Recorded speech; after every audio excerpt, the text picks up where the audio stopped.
Hello and welcome to The Drum. I'm Julian Morrow. Coming up tonight, the truth about the carbon tax, why the political debate is turning to honesty and whose pants are on fire the most. Is Julia Gillard really that cool with Bob Hawke's praise for Greg Combet? And who is the real Julian Assange? We talk to his former writing collaborator. Our panel tonight, former diplomat and columnist Bruce Haigh, former Liberal staffer and political lobbyist David Miles, and in Canberra, Annabel Crabb from ABC Online joins us. First, the idea of a carbon tax was never going to be an easy sell for the federal government. And the Greens haven't exactly made things easier by suggesting that there'll be no exemption for petrol. Oh, look, I think this is a storm in a teacup. I put forward a view that the Greens have, that obviously transport is one of the sectors that should be covered, and that in the Greens' view, petrol should be included. That gave Tony Abbott more ammunition in his campaign to prove that it will hit household budgets hard. This morning, the opposition leader wouldn't commit to rolling back any carbon tax introduced by Labor, but by this afternoon, he'd changed his tune. We will oppose this in opposition. We will rescind it in government. You can be absolutely confident that under a coalition there will be no mining tax and no carbon tax. Independent Tony Windsor also entered the debate, revealing just what Tony Abbott said he was willing to do to form government after the election, even on climate change.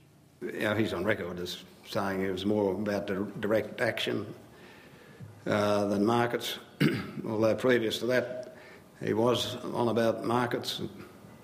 But one of the things I can say that Tony Abbott did say during those discussions, that he would do anything to gain power. Anything. So I would presume that that would mean, if there were demands made in terms of climate change or anything else, that it would have been on the table. Well, in response to that, the coalition unleashed National Senator Barnaby Joyce, hitting back, claiming it was ludicrous for Mr Windsor to take Tony Abbott so literally. If that stands to reason, then I suppose Tony Abbott was also just suggesting that he should change his name.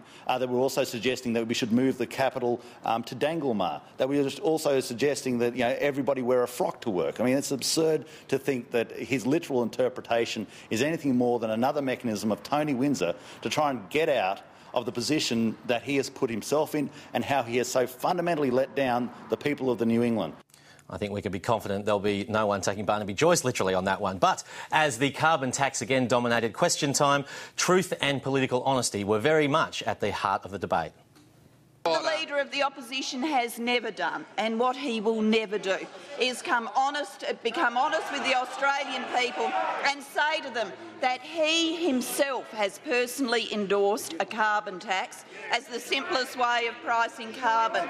Has the Greens member for Melbourne been more honest than the Prime Minister with the Australian people by at least admitting that the Greens have forced her to include petrol in her carbon tax? There is no such thing as a no-cost approach, and what the Leader of the Opposition wants to do is make households worse off by $600 a year. Why did she advise the ex-Prime Minister to abandon the emissions trading scheme in 2010, but is now proposing to introduce the honourable a carbon member's tax? time has expired. Say to her on the question of who Australians can trust to deal with the big issues of the future. Let's just go through the scoreboard. Tackling climate change, pricing carbon through an efficient mechanism, assisting households along the way, mired in the past and division. The Prime Minister is talking about everything except the trust that people should have in the Prime Minister of this country. Right. Given the carbon tax lie, she told before the election, how can Australians ever again trust this Prime Minister? And to the Leader of the Opposition, I say this: if he wants to have a debate about political honesty, well, bring it on. Bring it on. I say to the Australian public, I will submit myself to your verdict as to which of us, that Prime Minister or this Leader of the Coalition, is the more truthful person in Australian politics.